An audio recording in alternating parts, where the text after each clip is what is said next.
Oke.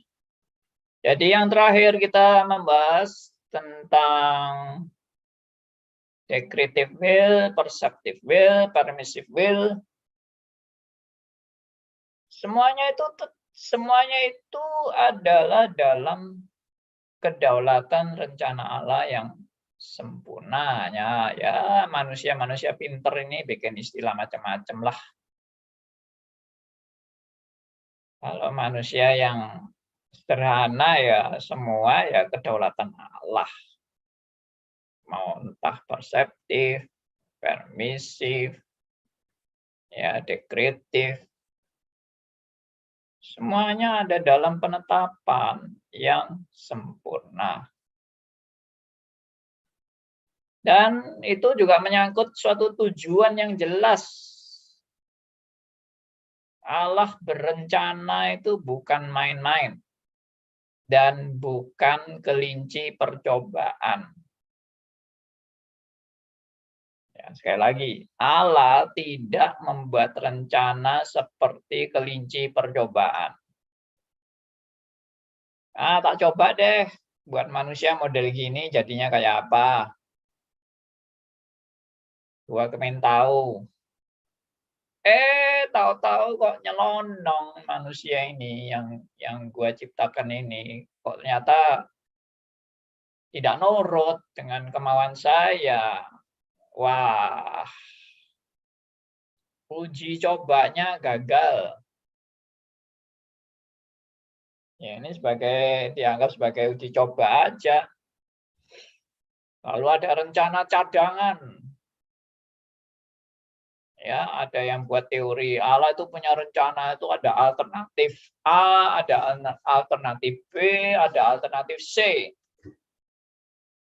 Ya, kamu nak mau A, ya saya sediakan B. Kamu nak mau B, ya saya sediakan C. Terserah kamu pilihnya yang mana.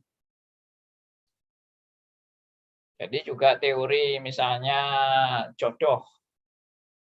Allah itu tidak menetapkan satu jodoh untuk kita. Allah itu memberikan pilihan misalnya 5 pilihan jodoh. Allah sudah menyediakan yang terbaik. Pilihan pertama, jodoh A. Anda nggak mau. Ya sudah, Allah menyediakan jodoh B. Nggak mau lagi. Ya sudah, jodoh C yang lebih 2 tahap lebih kurang berkualitas dibandingkan yang A. Ya sudah, yang C aja. Nggak mau Mas Ian. Ya sudah, kualitasnya lebih rendah lagi. Yang keempat, lebih rendah tahap 4, yaitu yang D. Nggak mau lagi yang D. Ya sudah, kasih yang paling jelek, yaitu yang E. Setelah dapat yang jelek, waduh, rasain lu, menderita lu, gara-gara lu nggak mau pilih A. Nggak mau pilih B, nggak mau pilih C, pilihnya E. Ya sudah, rasain akibat pemberontakanmu yang baik-baik malah ditolak. Ya sudah, kamu dapat yang jelek aja, yaitu jodohmu. Salahnya sendiri. Tuhan sudah kasih yang baik, kamu nggak mau. Nah, itu kan. Itu namanya teori alternatif. Tuhan kasih alternatif pilihan jodoh. Ya, kalau seperti itu, berarti kita boleh menyesal kan dengan pilihan kita. Wah, aku sudah salah ini pilih yang E. Aku mestinya dapat yang B nih. Ya udah, lebih baik aku cerai aja. Aku ceraikan yang E. Aku mau dapatkan yang B. Wah, ternyata betul setelah aku menikah dengan yang B. Wah, aku jauh lebih berbahagia. Jadi memang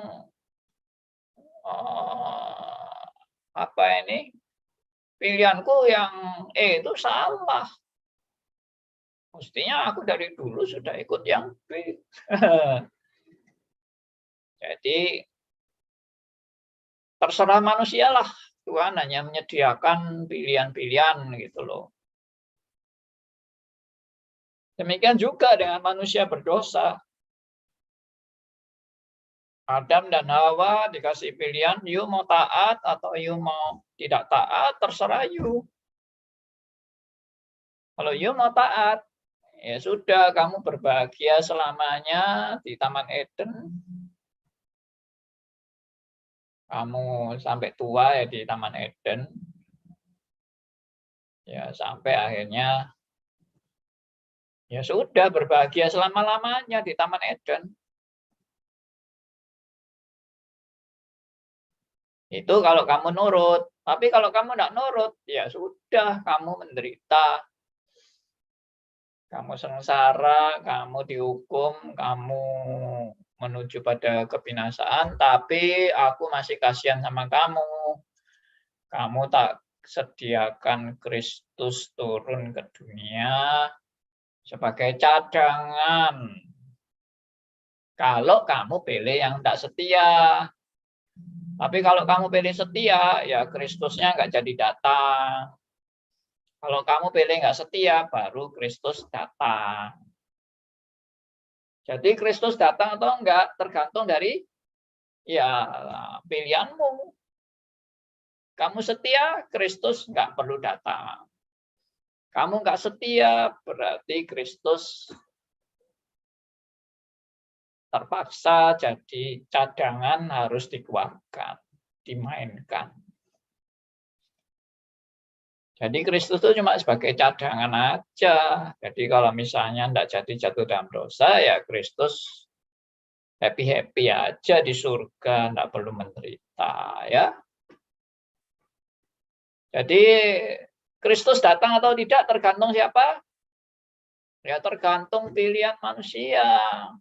Manusia mau taat, berarti Kristus tidak datang. Manusia mau berontak, berarti Kristus datang. Ya itulah orang-orang yang punya pendapat alternatif. Tuhan itu selalu kasih alternatif. Ya. Kamu mau hidup sengsara atau kamu mau hidup bahagia? Tergantung pilihanmu sendiri. Kamu mau hidup panjang umur atau pendek umur? Tergantung pilihanmu sendiri. Kalau kamu mau pendek umur, ya silakan makan makanan yang nggak sehat. Ya, mungkin racun-racun ya kamu makan supaya kamu cepat mati.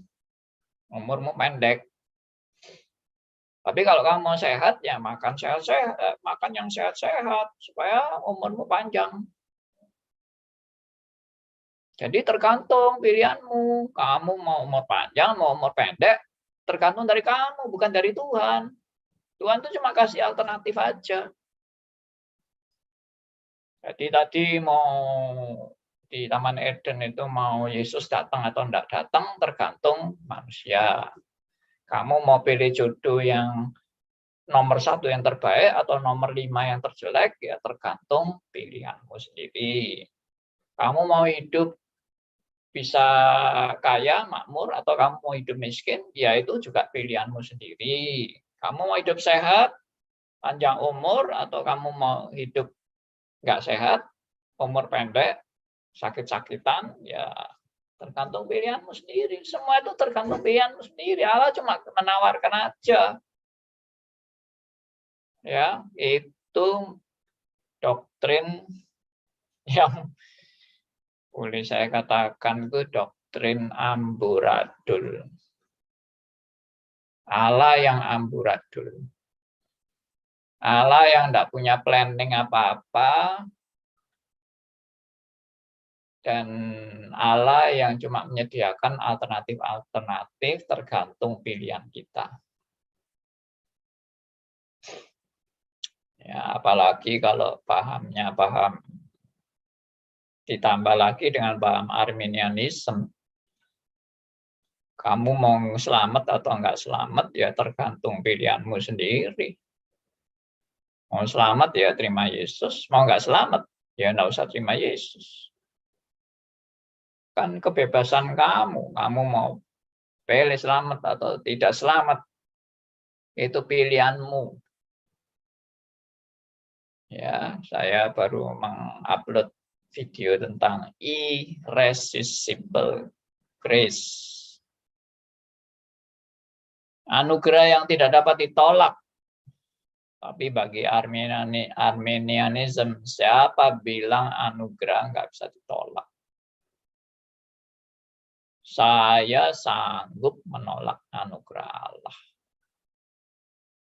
Nah, itu omongan orang nggak paham sama sekali tentang anugerah. Ya, merasa mampu menolak anugerah Allah. Emangnya kalau Anda sudah tahu Yesus adalah benar-benar Tuhan dan Juru Selamat, Anda sanggup menolak Yesus? Kalau Anda sudah matanya tercelik, sadar Yesus satu-satunya Juru Selamat, penebus dosa Anda, penyelamat Anda dari kebinasaan, dialah Allah yang menjadi manusia, lalu Anda mau tolak Yesus yang kayak gitu? Hah? Pasti nggak sanggup menolak. Kalau orang sudah tercelik mata rohaninya, mengenal Yesus itu siapa yang sebenarnya. Jadi tidak mungkin ditolak. Tidak ada alternatif untuk Anda yang sudah tercelik mata rohaninya. Ya, puji Tuhan ya. Kita sudah banyak diperlengkapi dengan kebenaran-kebenaran. Dan yang kemarin sebetulnya hari ini baru mau saya nyatakan tentang final atau puncak daripada seluruh rancangan Allah itu ada, terfokus, terpusat, dan itu menjadi puncak dari seluruh rencana Allah, yaitu yang namanya salib Kristus. Ini sudah saya bahas di sapanologi, di predestinasi, ya, double predestinasi, di apa ini, masalah dosa-dosa spektakuler dan sebagainya. Semua ada dalam penetapan Allah yang terpusat pada salib Kristus. Nah, itu yang diungkapkan minggu lalu, yang Pak Martin juga sudah mengangkat topik itu. Ya, itu saya juga dapat jawaban itu pada waktu saya merenungkan kata-kata dari John Piper. Ya, filmnya John Piper yang pernah saya upload di YouTube. Dan dari video itu John Piper mengatakan bahwa segala sesuatu ada dalam penetapan Allah, termasuk kejahatan pun ada dalam penetapan Allah. Ya, kejahatan itu bukan ketidakmampuan Allah menjaga ciptaannya. Kejahatan itu bukan terjadi karena Allah kurang memelihara ciptaan, atau Allah kurang berjaga-jaga, atau kurang sempurna di dalam memelihara ciptaannya. Tidak. Kejahatan itu bukan Allah kebobolan. Kejahatan itu dalam rencana Allah yang sempurna. Memang nggak mudah menerima kebenaran ini. Kok aneh, kok ada Allah itu mau melibatkan kejahatan dalam rencananya yang sempurna. Ya makanya kalau aneh itu berarti itu menunjukkan bahwa kita masih perlu belajar banyak. Jangan kalau sudah merasa aneh itu lalu saudara tolak. lalu saudara meninggalkan kebenaran itu. Karena terbukti loh, kejahatan itu terbukti ada dalam kontrol Allah. Bukan di luar kontrol Allah. Kalau di luar kontrol Allah, yaitu yang namanya kebobolan kan. Kejahatan itu apa Allah kecolongan? Apakah Allah tidak mampu menjaga ciptaannya? Apakah Allah kalah pinter sama setan? Apakah Allah tertipu oleh setan? Apakah Allah kurang berjaga-jaga? Ya, teledor dan sebagainya. Nah, itu loh. Coba direnungkan baik-baik itu. Ya, tidak kan? Jadi kejahatan itu bukan di luar rencana Allah. Loh, kok Allah kok bisa mau melibatkan kejahatan? Ya, itu alat negatif Allah. Itu sudah saya bahas itu di satanologi itu. Alat negatif Allah. Nah, kalau alat negatif Allah itu memang yang kelihatannya negatif, tapi dipakai demi menggenapi rencana Allah yang sempurna. Alat negatif itu pun dipakai demi menggenapi rencana Allah yang sempurna. Saya pernah kasih ilustrasi tentang alat negatif. Contohnya, ya, contohnya apa? Contohnya dokter yang pegang pisau operasi. Pisau itu untuk membelah, untuk menyayat kulit, ya, untuk menyobek daging. Itu pisau. Ya kan? Ya, tapi ini yang dipegang dokter ya bukan pisau dapur, pisau di meja operasi. Nah, daging atau kulit yang mulus-mulus ini, misalnya perut kita ini, ya, itu disobek entah karena mau memotong mungkin apa ini usus buntu atau mau apa ini mengoperasi liver atau apa pankreas dan sebagainya. Nah, kulit disobek, daging juga disobek. Nah, itu alat negatif itu. Kulit bagus-bagus disobek. Daging baik-baik dibelah. Ini kan sesuatu yang buruk ini. Operasi itu. Tapi itu harus dilakukan demi tujuan yang baik. Berarti alat negatif dipakai untuk tujuan yang baik. Ini bukan saya ngarang ya. Ngomong kayak gini ini bukan ngarang-ngarang versi Andi Halim, bukan. Ini Alkitab. Ya. Dan yang paling sering saya kasih contoh dalam kejadian ini adalah di Kitab Kejadian pasal 50 ayat 20. Ya, Kejadian 50 ayat 20. Silakan, ada teman yang mau bacakan. Kejadian 50 ayat 20. 50 itu pasal terakhir ya. Saya bacakan, Pak. Silakan, Pak Hendarto ya. Sorry, Iya, Pak. tadi di belakangnya Pak Endarto ada yang lain. Tapi tidak apa-apa, Pak Endarto dulu deh. Kejadian 50 ayat 20.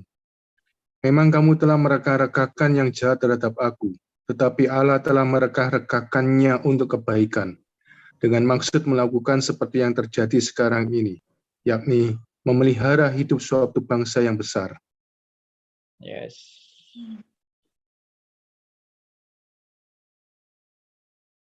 Ini Yusuf yang ketemu saudara-saudaranya yang ketakutan terhadap Yusuf, takut kalau Yusuf balas dendam karena kejahatan mereka. Tapi Yusuf menjawab dan meredakan ketakutan mereka dengan jawaban seperti ini. Memang kamu telah mereka-rekakan yang jahat terhadap aku. Ya memangnya jahat, saudaranya Yusuf itu mau dibunuh kok Yusuf itu. Tapi nggak jadi, terus akhirnya dijual. Ya toh? Jahat itu. Masa saudaranya dijual? Lalu Yakub dibohongi. Nah, ayah Yusuf itu bohongi oleh saudara-saudara. Yusuf sudah mati. Jahat benar itu. Saudara-saudara Yusuf itu. Itu tidak salah kalau Yusuf mau balas dendam ya.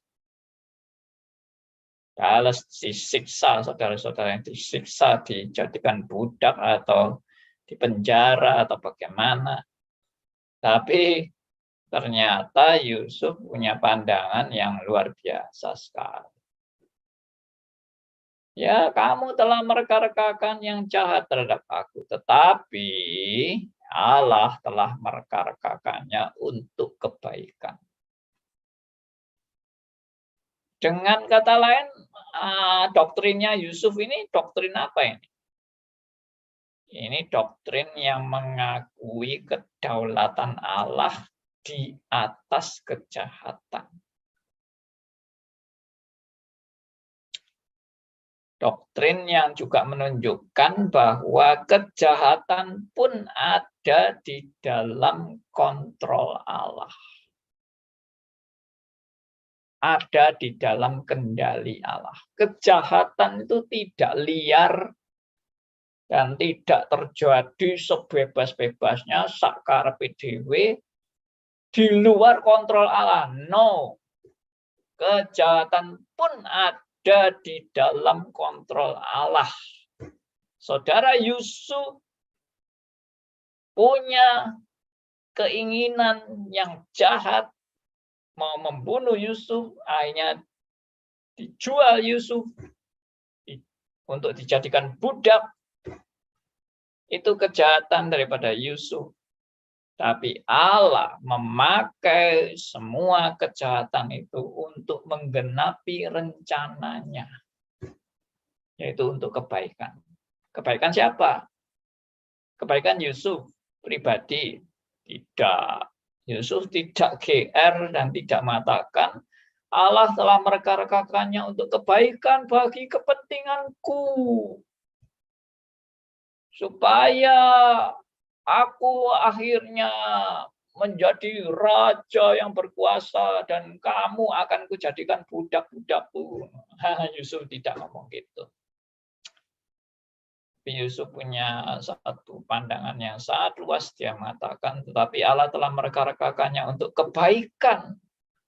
Dengan maksud apa? Melakukan seperti yang terjadi sekarang ini. Yakni memelihara hidup suatu bangsa yang besar. Siapa itu memelihara hidup bangsa yang besar? Ya, bangsa Israel. Itu. Demi penggenapan rencana Allah untuk suatu bangsa yang besar, bangsa Israel, Yusuf harus dijual. Yusuf harus mengalami dijadikan budak. Yusuf harus mengalami di penjara. Yusuf harus mengalami sampai dia bisa menebak mimpi dari Firaun. Itu jalannya. Untuk penggenapan rencana Allah menyelamatkan suatu bangsa yang besar. Loh, kenapa kok diselamatkan? Ya diselamatkan dari bahaya kelaparan yang melanda seluruh bangsa waktu itu. Dan gara-gara Yusuf di Mesir, dia bisa menebak mimpi dari Firaun, maka mereka sudah berencana mengumpulkan makanan yang sebanyak-banyaknya.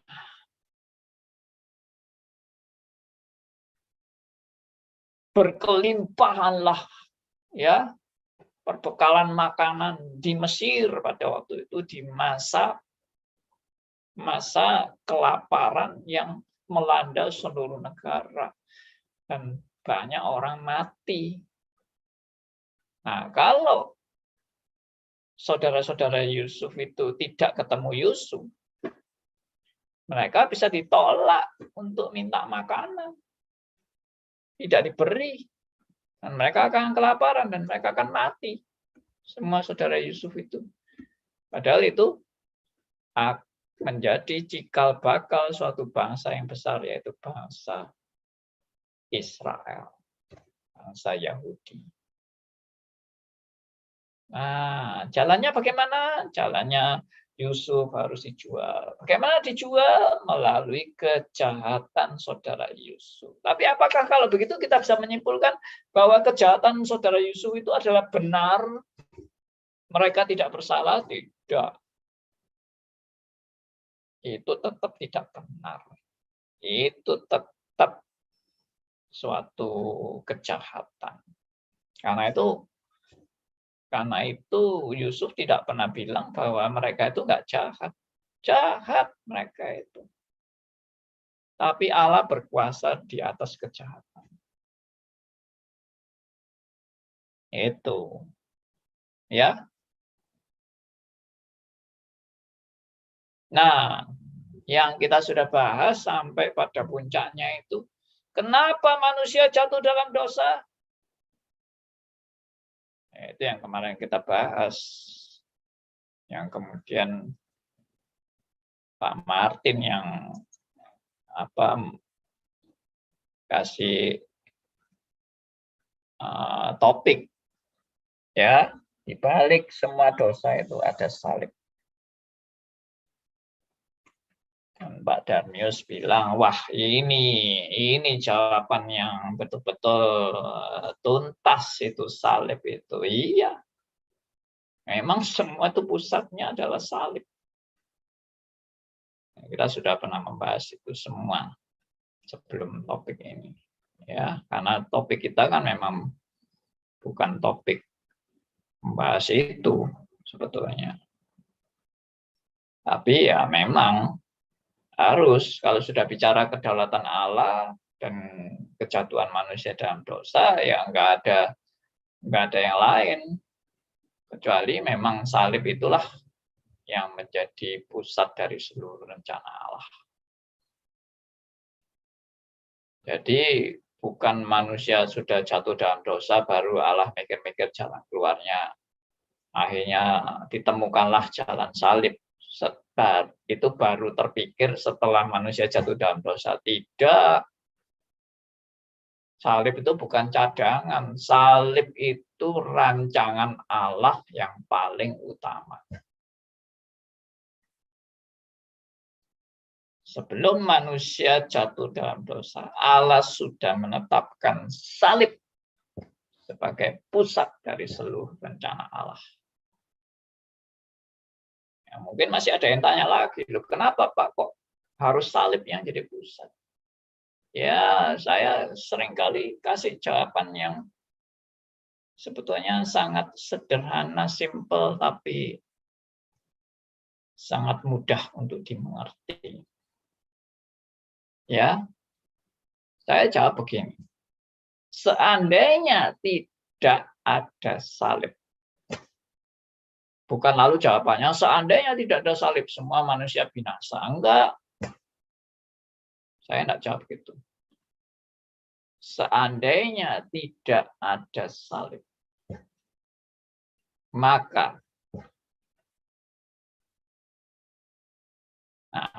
Maka apa? Ada yang tahu jawabannya? Masih ingat? Ya, ini saya buka forum aja deh. Supaya enggak saya sendiri yang ngomong. Ini kan sudah tanya jawab mestinya. Siapa yang mau jawab? Ya, Pak Aryo, silakan. seandainya tidak ada salib, ya seandainya tidak ada dosa dibuat Tuhan. Apa? Seandainya tidak ada salib, pertanyaan gitu ya. Ya. Ya, ya Lalu? berarti tidak ada dosa. Adam dan Hawa tidak jatuh dalam dosa, jadi tidak perlu salib. Oh iya. Tapi itu bukan maksud pertanyaan saya. Dosa sudah pasti ada. Ya. Tapi kenapa kok salib duluan yang menjadi penekanan? Bukan akibat dosa baru Tuhan mikirkan salib, tapi salib dulu yang ditentukan ada. Baru dosa harus ada tentunya. Tapi maksud saya, kenapa kok salib itu yang diutamakan? Karena adanya kasih Allah. Yes. Itu yang saya mau. Ya, Untuk saya mendemonstrasikan lebih jelas kasih Allah. Oke. Nah, jadi saya buat kalimat yang lebih sederhana ya. Maksudnya bukan sederhana, lebih jelas. Jelasnya begini. Kalau tidak ada salib, tidak ada orang pernah mengerti Yohanes 3 ayat 16. Sudah, kasih jawaban itu aja poinnya. Nggak usah pakai kalimat panjang-panjang. Kalau tidak ada salib, seandainya Adam dan Hawa tidak jatuh dalam dosa ya. Terus di Taman Eden terus. Tidak ada seorang pun mengerti Yohanes 3 ayat 16. Adam dan Hawa pun tidak akan ngerti di Taman Eden tentang Yohanes 3 ayat 16 kalau dia selamanya taat. Makanya saya pernah agak guyonan ya. Seandainya Adam dan Hawa tidak jatuh dalam dosa, dia hanya mengerti kasih Allah itu sebatas dapat buah-buahan gratis.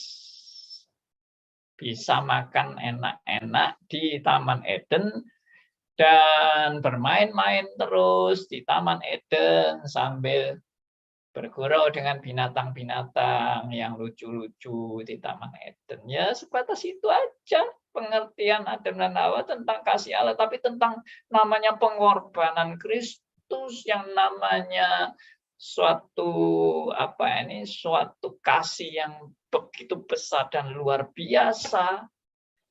Ya. Bagaimana sampai Allah memberikan perjanjian kepada umatnya, ya, dan tentunya mengenal Allah dengan lebih dalam lagi. Itu tidak ada yang lain kecuali salib Kristus.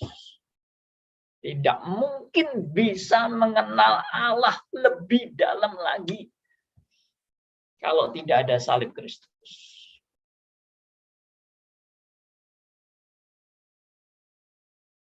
Ya ini beneran ini. Ini bukan bohongan. Bapak, silakan Ibu Dor. berarti maksud dari salib itu dirancang oleh Allah untuk mendemonstrasikan kasih Allah yang besar, yang tidak dapat dikerjakan oleh pihak manapun gitu, Pak. Mungkin begitu, Pak? Iya. Itu yang tadi juga diungkapkan oleh Pak Aryo. Itu demonstrasi kasih Allah. melalui salib. Nah, kalau nggak ada salib, Adam dan Hawa ngerti kasih Allah sampai di mana? Yang namanya pengorbanan Kristus tidak pernah ada. Yang namanya Allah begitu besar, karena begitu besarnya kasih Allah akan dunia ini. Sehingga ia mengaruniakan anaknya yang tunggal. Itu nggak pernah ada kalimat itu. Ya. Sebetulnya Allah Tritunggal sudah mempunyai objek kasih, yaitu mengasihi satu sama lain antara Allah Bapa, Allah Anak, dan Allah Roh Kudus. Tetapi manusia atau ciptaannya tidak pernah ngerti kalau urusan di dalam surga sana saling mengasihi, tidak ngerti. Jadi harus didemonstrasikan ke bumi. Yes. Ya. Jadi kenapa kok Allah menetapkan adanya kejahatan? Kenapa Allah menetapkan manusia jatuh dalam dosa? Kenapa sampai manusia dalam keadaan hopeless? Tidak ada harapan yang bisa dipegang di dunia ini. Karena satu-satunya harapan adalah salib Kristus. Iya, Pak Andi. Ya, Pak Markus.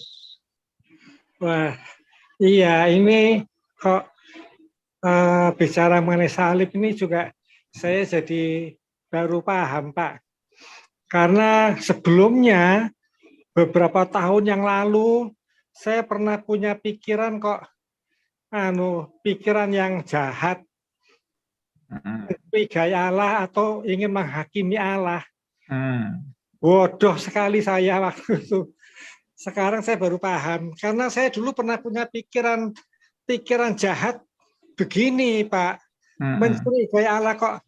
Lah ya, saya pikir Allah kok diem-diem kok bikin rencana menciptakan dunia, manusia, malaikat yang nanti ujung-ujungnya ya Tuhan Yesus jadinya menderita. Nah, kalau bikin rencana yang bikin dirinya sendiri menderita, lah buat apa? Ya nggak usah nyiptain malaikat, nggak usah nyiptain manusia yang semuanya itu akhirnya ya memberontak terhadap Allah. Nyakitin Allah, lah buat apa? Lah diem-diem aja udah di sorga sana menikmati. Allah Bapa, Allah Anak, Allah Roh Kudus diem bertiga itu aja menikmati kasihnya. Nggak usah nyiptain malaikat, manusia bikin jengkel, bikin sakit hati. Waduh, lah menikmati aja sendiri bertiga di alam di sorga sana. Saya pikir wah kalau aku punya rencana yang bikin aku sendiri susah lah, buat apa? Mendingan aku diam aja, bukan bikin rencana apa-apa dah. Toh nanti aku jadi soro sengsara jadinya. Iya.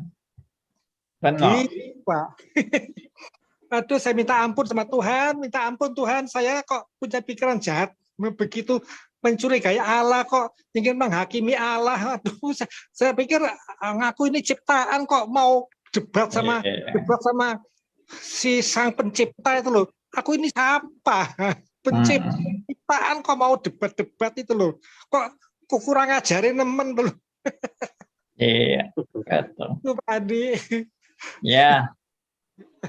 Ya, terima kasih Pak Markus buat sharingnya. Tuhan berkati Pak Markus. Puji Tuhan, boleh dapat jawaban ya. Iya Pak, melalui salib itu tadi. Oke. Baik, ada teman lain yang mau ini? Silakan Mas Johan. Oh, Bu Tripi ya. Silakan Bu Tripi dulu. Oh iya. Terima kasih. Saya pernah ditanya Pak itu oleh orang asing gitu ya Pak. Dia aslinya dari Inggris begitu. Dia tanya kepada saya, kalau ada Tuhan kenapa harus ada kesengsaraan, penderitaan begitu, dia tanya. Kemudian ya saya jawab, ya itu tujuannya semua untuk agar manusia itu mengetahui betapa besar kasihnya Tuhan kepada manusia, saya bilang gitu. Lah kasih itu kok malah diwujudkan penderitaan. Ya tetap dia belum bisa menerima bahwa kalau Tuhan itu ada, kok ada penderitaan, ada sakit, ada pembunuhan dan sebagainya, ketidakadilan dan sebagainya. Kemudian teman saya yang lain itu juga mengatakan Tuhan itu tidak pernah merancangkan kejahatan gitu.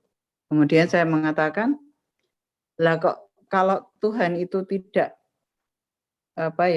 mengizinkan istilah saya mengizinkan kejahatan itu terjadi, lah buat apa Tuhan itu menciptakan iblis gitu.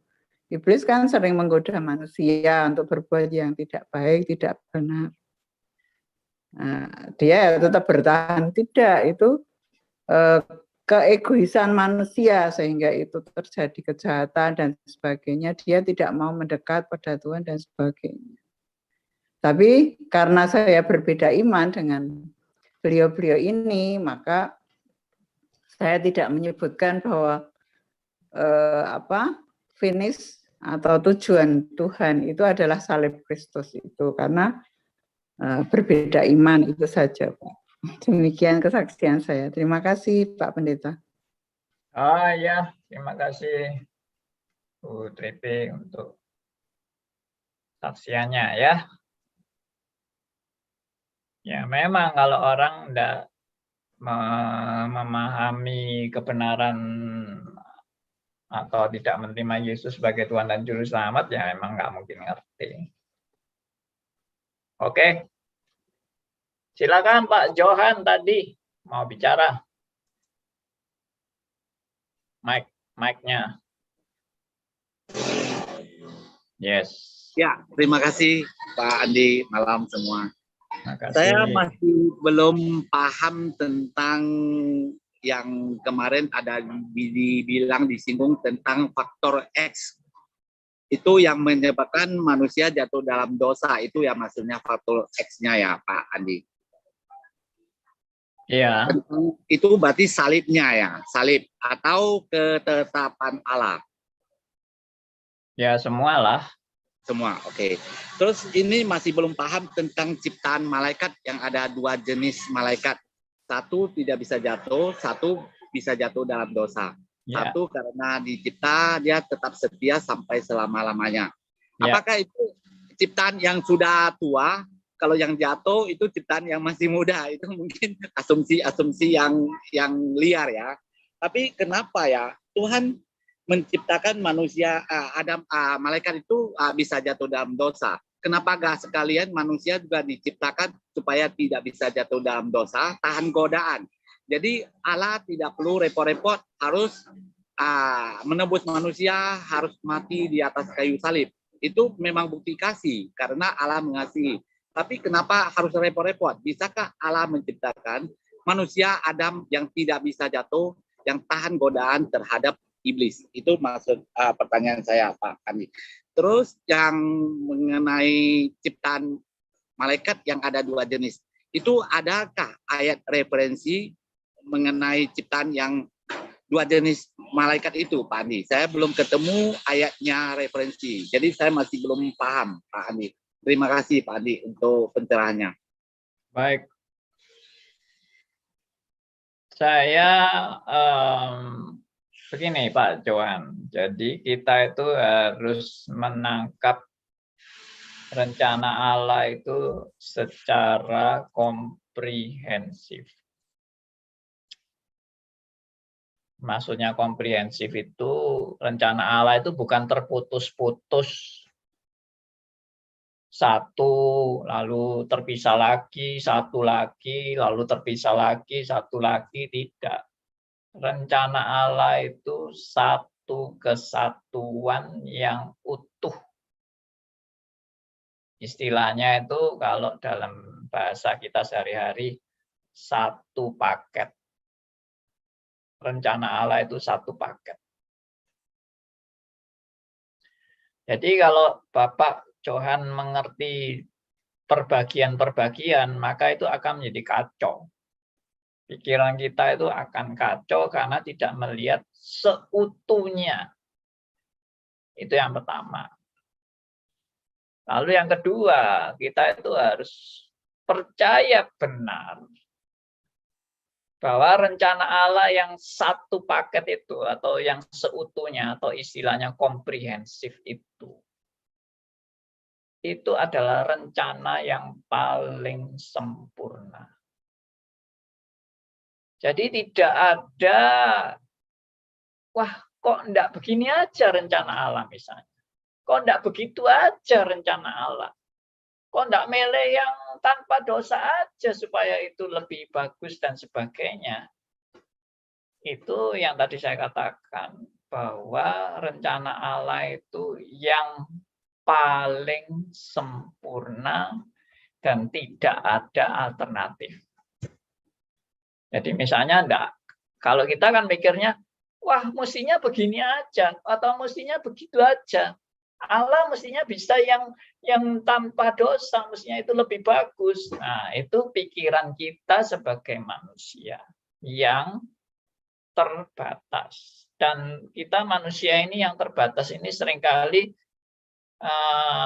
trial and error, uji coba. Itu manusia, trial and error itu manusiawi. Tapi Allah itu tidak ada trial and error. Allah itu sekali berencana, itu yang terbaik, itu yang tersempurna, itu yang tidak ada salahnya, itu yang tidak ada cacatnya. Karena memang Allah itu sempurna dan rencananya sempurna dan tidak ada satupun yang salah dan tidak ada yang lebih baik dari itu. Satu-satunya. Rencana Allah itu the only one. Satu-satunya. Misalnya, adakah rencana Allah yang bisa lebih baik daripada salib Kristus? Jawabannya, tidak pernah ada yang lebih baik dari salib Kristus. Nah, coba renungkan baik-baik kata-kata saya. Ya, jadi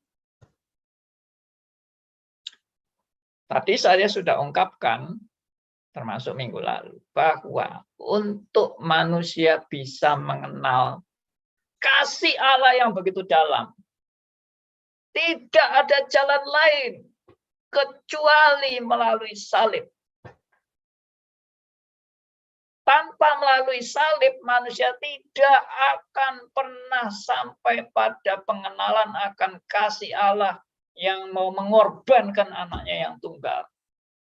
Dan definisi kasih dalam Alkitab itu tidak pernah lepas dari salib. Perhatikan ya. Definisi kasih dalam Alkitab tidak pernah lepas dari salib. Coba sekarang dibaca. Ya, 1 Yohanes pasal 4 ayat 9 sampai 10.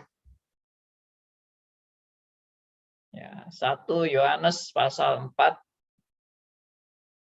ayat 9 sampai 10. Silakan. Pak Johan, saya minta bisa bacakan buat kita semua. Baik. 1 Yohanes 4 ayat 9 sampai ke 10. Ayat ke-9. Dalam hal inilah kasih Allah dinyatakan di tengah-tengah kita, yaitu bahwa Allah telah mengutus anaknya yang tunggal ke dalam dunia, supaya kita hidup olehnya. Inilah kasih itu, bukan kita yang telah mengasihi Allah, tetapi Allah yang telah mengasihi kita, yang telah mengutus anaknya sebagai pendamaian bagi dosa-dosa kita. Yes. Perhatikan definisi kasih. Ya, tadi saya bilang apa? Kasih itu tidak lepas dari salib Kristus. Definisi kasih tidak pernah lepas dari salib Kristus. Sebentar. Saya mute dulu mic-nya Pak Johan. Jadi, apa maksudnya definisi kasih Allah yang tidak lepas dari salib? Ya. Nah, ini yang dimaksud yaitu 1 Yohanes 4 ayat 9 sampai 10. Dikatakan, dalam hal inilah kasih Allah dinyatakan di tengah-tengah kita. Ya, bagaimana kasih Allah dinyatakan di tengah-tengah kita? Yaitu bahwa Allah telah mengutus anaknya yang tunggal ke dalam dunia supaya kita hidup olehnya. Tidak dikatakan bahwa dalam hal inilah kasih Allah dinyatakan di tengah kita, yaitu bahwa kita bisa hidup sehat, kaya raya, tanpa penyakit, tanpa kejahatan, ya, lancar-lancar, makmur, aman, sentosa. Tidak. Kasih Allah selalu dikaitkan dengan Allah telah mengutus anaknya yang tunggal ke dalam dunia supaya kita hidup olehnya. Bagaimana Allah mengutus? Ya pasti itu jalannya salib. Ayat 10, inilah kasih itu, bukan kita yang telah mengasihi Allah, tetapi Allah yang telah mengasihi kita. Bagaimana Allah mengasihi kita? Yaitu, dan yang telah mengutus anaknya sebagai pendamaian bagi dosa-dosa kita.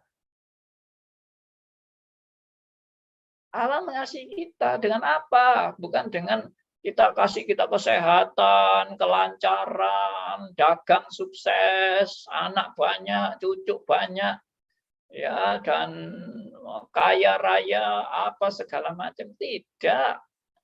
Definisi kasih itu adalah Allah mengasihi kita dan yang telah mengutus anaknya sebagai pendamaian bagi dosa-dosa kita. Jadi orang itu melalui salib mengerti bagaimana kasih Allah yang amat besar itu bagi anak-anaknya. Termasuk Yohanes 3:16 yang tadi saya sudah sebutkan.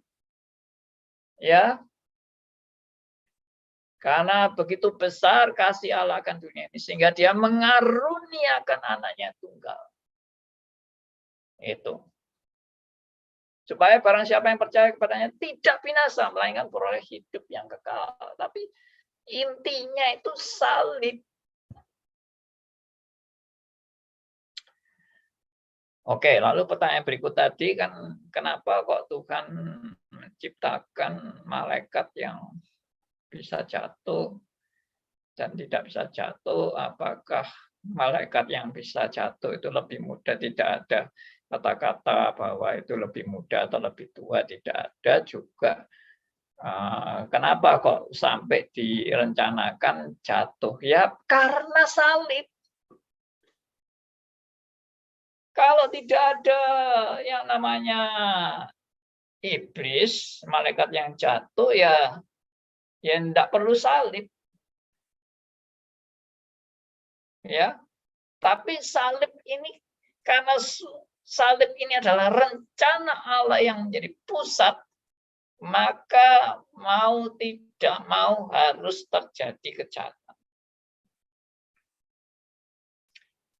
Dan kenapa Tuhan menciptakan Adam yang akhirnya bisa jatuh? Kenapa tidak dibuat bahagia saja seterusnya? Yaitu tadi saya bilang kalau Adam tidak jatuh, Adam tidak pernah mengerti Yohanes 3:16. Saya harap Pak Johan bisa melihat pentingnya Yohanes 3:16. Itu adalah pusat seluruh rencana Allah. Dan pusat seluruh rencana Allah itu bukan rencana Allah setelah manusia jatuh dalam dosa baru Allah punya rencana itu. Bukan, sebelum dunia dijadikan itu sudah ditetapkan Allah. Yesus disalib itu sudah dalam penetapan Allah sebelum dunia dijadikan. Nah, mengenai malaikat yang setia dan tidak setia itu, saya coba mengungkapkan di Yudas pasal 6. Ya. Yudas ayat 6 kok pasal 6. Yudas ayat 6. Coba saya bacakan Yudas 1 ayat 6. Bahwa ia menahan malaikat-malaikat yang tidak taat pada batas-batas kekuasaan mereka.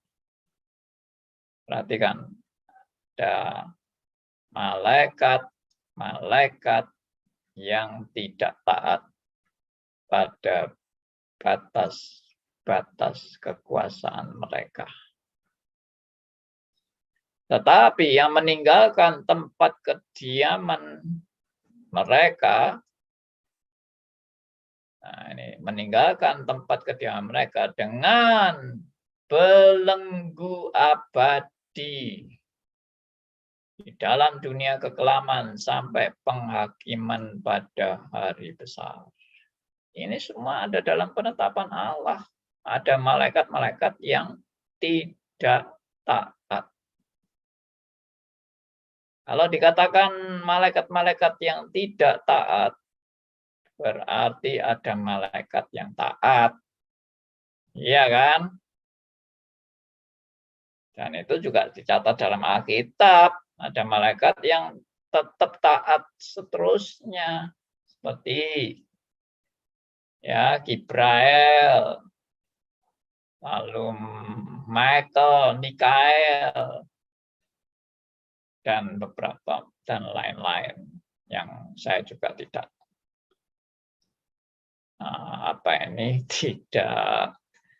saya kira tidak perlu kita tahu nama semua malaikat kan, karena malaikat itu juga banyak. Tuhan Yesus juga pernah menyatakan banyak malaikat-malaikat yang akan membela Tuhan Yesus. Kalau Tuhan Yesus minta supaya malaikat-malaikat itu membela dia. Ya.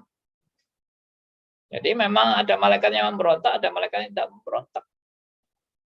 Ada malaikat yang memang tidak setia, ada malaikat yang setia.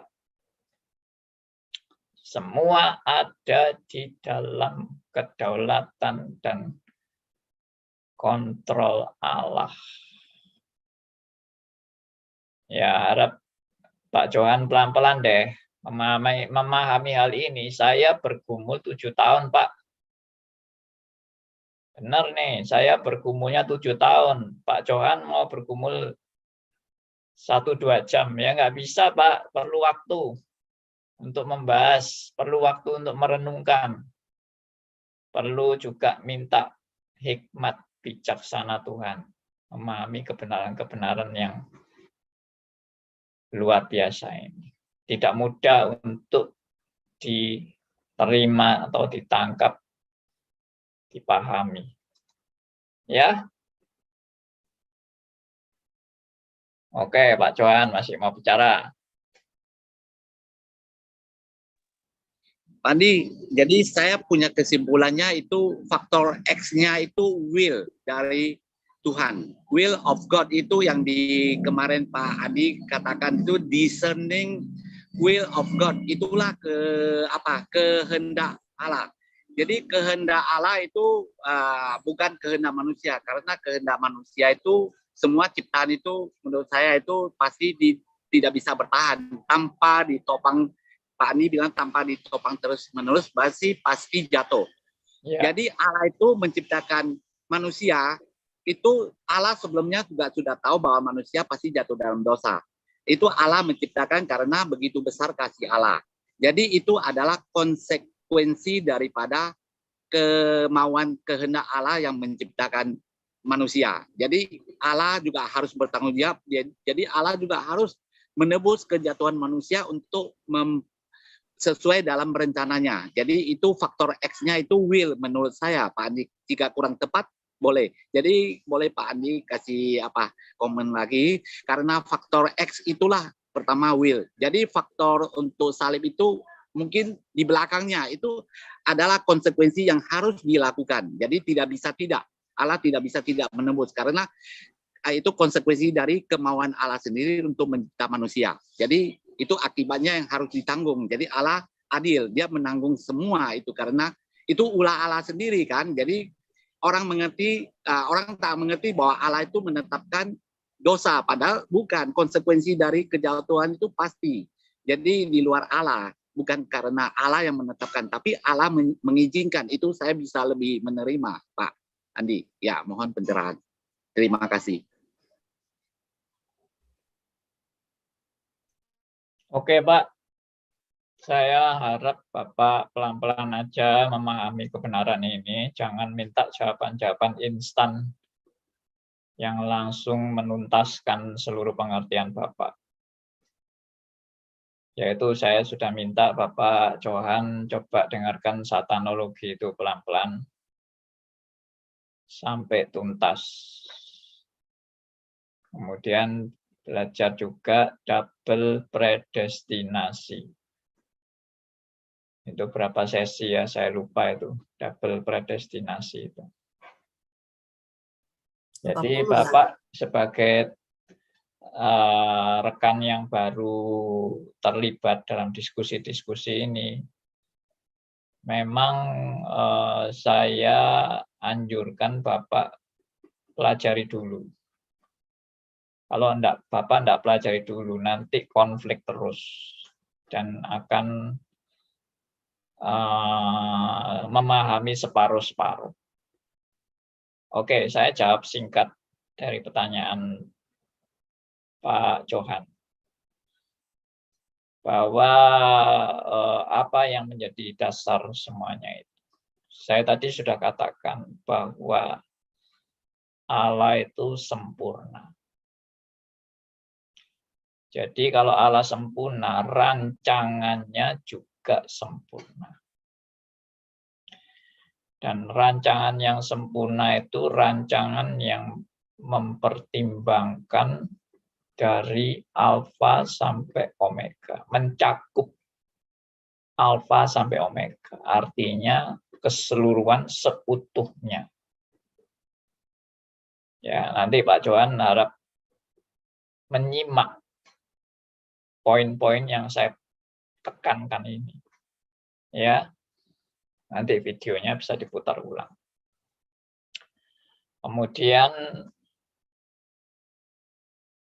di dalam doktrin reform sangat ditekankan dalam kesempurnaan Allah itu adalah Allah yang berdaulat. Allah menyatakan diri sebagai Allah yang berdaulat. Dia yang berkuasa penuh. Dan tidak ada yang punya hak untuk menuntut Allah. Kalau Allah mau pilih A, siapa orang mau protes dengan pilihan A dari Allah? Siapa kita yang menuntut tanggung jawab kepada Allah atas pilihan Allah yang A itu? Tidak ada satupun yang punya hak untuk menuntut Allah harus bertanggung jawab dengan keputusannya. Allah bukan Allah yang nggak tahu diri. Bukan Allah ngawur, amburadul, kacau balau rencananya. Dan bukan juga rencana-rencana yang kacau balau atau tidak bijak atau tidak konsisten dan sebagainya. Tidak, semua rencana Allah sangat konsisten, sangat bertanggung jawab, sangat sempurna. Dan kita saja yang sebagai manusia terbatas tidak mampu mengerti rencana Allah dengan sesempurna-sempurnanya. Sampai hari ini pun saya juga tidak bisa memahami rencana Allah dengan sesempurna-sempurnanya, dan kita membutuhkan proses untuk mengerti kebenaran itu. Lalu apakah Allah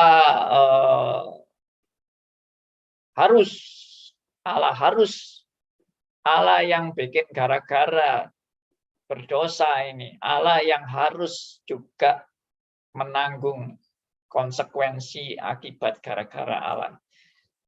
Jangan konsep-konsepnya itu jangan menganggap Allah bikin gara-gara ya. Maksudnya Allah itu yang bikin manusia sengsara sehingga Allah pun juga yang harus menolong manusia dari sengsaranya. Tidak ada kewajiban bagi Allah untuk membuat manusia bahagia. Tidak ada kewajiban dari Allah untuk membuat manusia bahagia. Siapa sih manusia itu? Kalau Tuhan juga mau melenyapkan manusia dalam sekejap pun juga tidak ada salahnya. Kalau Tuhan mau. Gitu loh. Kalau kita semua ini diciptakan Allah, terus habis itu dimusnahkan semua juga. Ya kita juga bisa apa? Wong kita ini cuma ciptaan. Kita mau nuntut apa kepada Allah sebagai Sang Pencipta? Nggak ada yang sanggup menuntut Allah. Tapi kita tahu Allah kita adalah Allah yang Maha bijaksana, Maha mulia, Maha agung, Maha kudus, Maha adil, Maha kasih, Maha sempurna, dan semua maha-maha yang tak bercacat. Ya sudah, kita percaya bahwa ini semua ada di dalam kesempurnaan rencananya yang maha bijaksana itu, yang maha berdaulat itu, yang maha sempurna dan tidak bersalah itu. Saya percaya sepenuhnya. Itulah yang terbaik. Dan ternyata Allah membagikan yang terbaik itu, ternyata itu karena kasihnya kepada manusia. Oh, itu yang namanya privilege, gitu loh. Sebetulnya manusia tidak punya hak apa-apa untuk mendapatkan kasih Allah. Tidak ada hak kita. Siapa sih kita yang berhak menuntut Allah harus ini, harus itu? Tidak ada kan? Allah harus ini, harus itu. Saya yang harus taat kepada Allah, bukan Allah yang harus taat kepada saya. Allah itu kan bukan budaknya saya. Saya yang budaknya Allah. Saya yang hambanya Allah. Lalu siapa yang mewajibkan Allah harus memuaskan saya? Tidak perlu. Tidak ada kewajiban Allah harus memuaskan saya.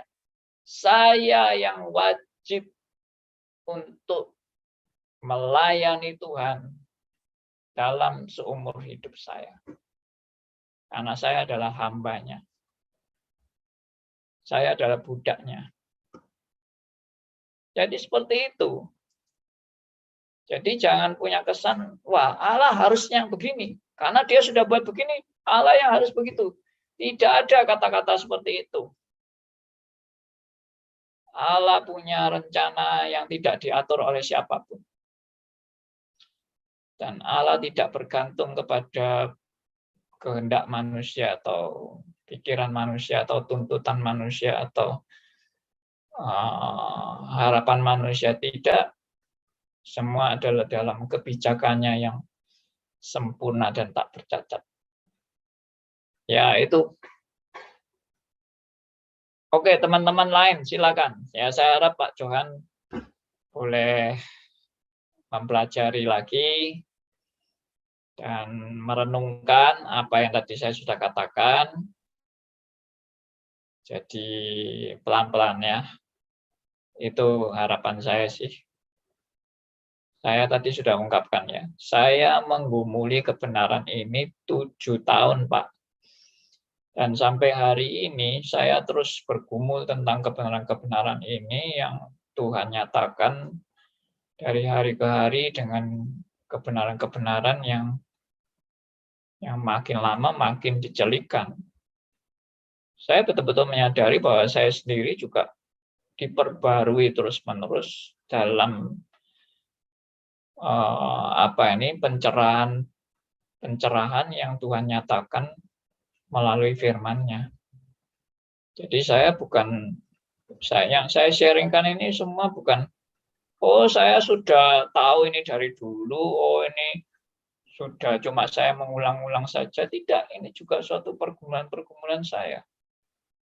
Ya, semua yang saya share itu adalah betul-betul pergumulan saya. Dan memang manusia zaman sekarang ini bisa membuat definisi apapun. Membuat karangan apapun. Membuat pendapat apapun. Artikel apapun. Semua bisa punya pendapatnya sendiri-sendiri. Tapi prinsip kita satu. Yaitu back to the Bible. Kembali kepada Alkitab. Kembali kepada kebenaran yang hakiki, yang menurut firman Tuhan, bukan menurut pandangan manusia. Si A, si B, si C. Ya, apalagi pandangan-pandangan modern sekarang sudah tambah kacau balau. Semua punya pandangan dewi-dewi, apalagi pendeta-pendeta zaman sekarang yang ngaku-ngaku dapat wahyu-wahyu baru. Tambah kacau, tambah amburadul. Sekarang lagi diskusi rame di YouTube kan, sudah ya bukan sekarang tapi sudah berapa lama ini, kira-kira 2 tahun terakhir ini, diskusi debat tentang Allah Tritunggal. Ternyata banyak orang-orang Kristen yang menjadi pengikut bukan Tritunggal tapi pengikut oneness. Allah itu bukan Tritunggal, Allah itu cuma satu. Ya, itu didebatkan tuh di YouTube. Saya heran sekali, saya kaget. Ternyata banyak pendeta yang mengajarkan teori-teori oneness ini. Sudah bukan Tritunggal, Tritunggal sudah ditinggal oleh mereka. Mereka bahkan bilang Tritunggal itu kuno. Dan itu sudah tradisi yang salah. Mereka sekarang ikut pandangan oneness. Ya, oneness itu sudah dari dulu sudah dianggap bidat. Tapi herannya oleh pendeta-pendeta yang merasa dapat wahyu baru ini, mereka yang benar. Karena mereka tidak mau mengikuti tradisi katanya, dan mereka menemukan itu dari Alkitab sendiri. Ya itu karena orang-orang baru belajar, tidak mengikuti pergumulan ratusan tahun. Ternyata pemikiran kebenaran-kebenaran ini adalah pemikiran ratusan tahun. Yang saya ungkapkan ini juga bukan pikiran saya pribadi yang baru, tidak. Apa yang saya ungkapkan ini pikiran ratusan tahun. Tapi kita baru menemukan hari ini. Padahal sebetulnya sudah ratusan tahun yang lalu. Ya kan? Sekarang beberapa pendeta karismatik jadi reform. Dan mereka bilang, ini hal baru. Hal baru yang saya khotbahkan untuk Anda. Ya, sebetulnya bukan hal baru, itu sudah 500 tahun yang lalu. Yang Anda khotbahkan hari ini. Nah, makanya kalau tahu ini, wah berarti pergumulan kebenaran-kebenaran, merenungkan kebenaran Alkitab ini bukan pergumulan 1-2 hari, 1-2 jam, tapi ratusan tahun. Nah, itu bayangkan. Lalu manusia yang tak pernah belajar sejarah, cuma taunya yang sekarang, maunya sudah ngerti semuanya. Nggak mungkin itu. Ya, memang ada orang yang bisa cepat memahami. Tapi rata-rata perlu waktu untuk bergumul. Dan tidak langsung instan bisa ngerti semua. Demikian, mungkin ada yang mau bicara, silakan. Malam, Andi. Silakan, Pak Liman. Nah, ini pertanyaan sederhana, Pak. Pertanyaan berdasarkan pengalaman saya di lapangan. Saya seringkali di desa-desa tuh, Pak, di mana sudah Pak Liman, tidak usah belajar banyak-banyak, predestinasi, macam-macam ditetapkan. Pokoknya kita di desa ini belajar percaya pada Tuhan Yesus, sudah cukup bagi gereja saya, beritakan apa yang baik saja, sudah. Jadi tidak perlu tidak perlu terlalu banyak. Di sekolah saya dulu, sekolah di mana, di GPDE juga tidak pernah diajarkan gini-gini, Pak. Jadi ya cuma diajarkan bagaimana percaya Yesus, sudah. Itu bagaimana tanggapannya Pak Andi Halim, Pak, untuk jawab pertanyaan dari orang yang biasa-biasa seperti ini, Pak? Ya, Pak. Oke. Ya, itu namanya orang yang berpandangan pragmatis. Ya. Saya dari dulu sudah mengkritik pandangan pragmatisme ini. Pragmatisme itu apa? Pragmatisme itu pandangan yang menekankan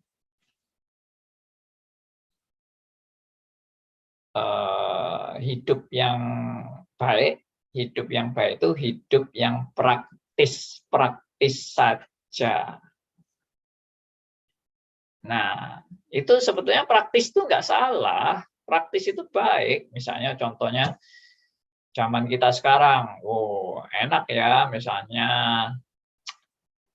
ngurus KTP tidak perlu terlalu rumit. Jadi sekarang semua pakai elektronik. Nah, itu kan praktis, itu bagus. Iya, memang zaman dulu terlalu banyak birokrasi yang rumit-rumit berbelit-belit. Sekarang bisa langsung datang dan langsung minta KTP dan bisa jadi KTP-nya. Itu enak itu. Praktis. Tapi bahaya dari pragmatisme, ya, bukan hanya sekedar praktis, bahaya dari pragmatisme adalah mengabaikan hal-hal prinsip. Mengabaikan hal-hal prinsip. Tidak penting prinsip itu, yang penting praktisnya saja. Nah, kalau sampai ini sudah terjadi pada gereja-gereja, yang penting praktisnya saja. Prinsip-prinsip itu terlalu ruwet dan tidak penting. Maka akhirnya gereja itu tidak tahu lagi ciri ajaran iman Kristen yang benar-benar alkitabiah. Itu nggak ngerti. Yang dia mengerti cuma yaitu tadi, misalnya Yesus juru selamat untuk aku tidak masuk neraka. Asal aku selamat, sudah puji Tuhan. Yang lain tidak usah aku urus. Belajar Allah Tritunggal atau belajar predestinasi atau belajar apa, tidak usah diurus. Yang penting aku percaya Yesus, aku selamat. Haleluya, puji Tuhan. Dan yang kedua adalah aku boleh diberkati dengan kelimpahan berkat-berkat sampai aku sukses, kaya raya, makmur, aman, sentosa, masuk surga. Amin. Itu yang penting. Ya, akibatnya apa? Akibatnya orang Kristen tidak ngerti Kristen. Akibatnya menganggap semua gereja sama saja. Akibatnya bahkan menganggap semua agama juga sama aja. Ya, mungkin kalau yang masih menekankan Yesus Tuhan dan Juru Selamat, ya yang penting Yesus Tuhan Juru Selamat sudah. Mengenai tadi Tritunggal, oneness, sabellianisme, atau subordinationism, yang apa itu tidak penting. Pokoknya Yesus Juru Selamat, selesai. Ya, mau jadi saksi Yehova, ya saksi Yehova ya tetap percaya kok Yesus Juru Selamat. Ya enggak apa-apa. saksi Yehova pun juga tetap selamat. Nggak masalah. Ya sudah kayak gitu. Artinya Kristen enggak ngerti Kristen. Yaitu saya dulu kayak gitu. Saya dulu waktu dari bayi saya sudah Kristen, dan kemudian makin besar diajak sekolah minggu, akhirnya sampai remaja, sampai pemuda. Saya cuma ngerti Kristen itu apa? Kristen itu identik dengan berbuat baik. Sudah. Lalu apa ini? Tentang Yesus satu-satunya juru selamat, yaitu itu cuma slogan-slogan yang hanya untuk apalah, merasa agama kita lah yang super gitu loh. Ya, tapi tidak punya dasar apa-apa. Ya, keunggulan Kristen itu apa sih? Ya, kenapa kita percaya Alkitab firman Allah? Nggak tahu dasarnya. Ya, Allah Tritunggal pun juga tidak paham Allah Tritunggal itu apa. Nah, itu. Lalu Kristen dianggap identik dengan apa? Dengan berbuat baik. Sudah, jadi Kristen itu yang penting apa? Berbuat baik. Dengan berbuat baik kita bisa masuk surga. Ya sudah. Itulah kekristenan. Itu sama dengan orang nggak ngerti Kristen. Kalau sudah seperti itu. Ya, oke. Jadi ini tahu-tahu sudah jam 9 ini. Pak Andi. Ya, Pak Gegi. Ini saya prihatin sekali, orang reform 2 orang, Pak. Ya, saya tidak sebut namanya. Dia memuji mantan istri saya nubuatannya. Wah, luar biasa ya. Nubuatan mantan istri kamu luar biasa. Aku bilang, kamu ini orang reform, kok nggak ngerti masih? Enggak, itu bagus, bener. Ya Bapak sedih aku Pak, dulu ngomong reform 2 orang Pak. Di situ aja Pak. Ya itu mungkin reform jadi-jadian Pak. Oke. Terima kasih sharingnya Pak Gegi. Ya, memang namanya orang reform pun tidak dijamin reformnya pasti benar. Reform yang kesasar juga banyak. Reform yang ngawur juga banyak. Reforman juga banyak.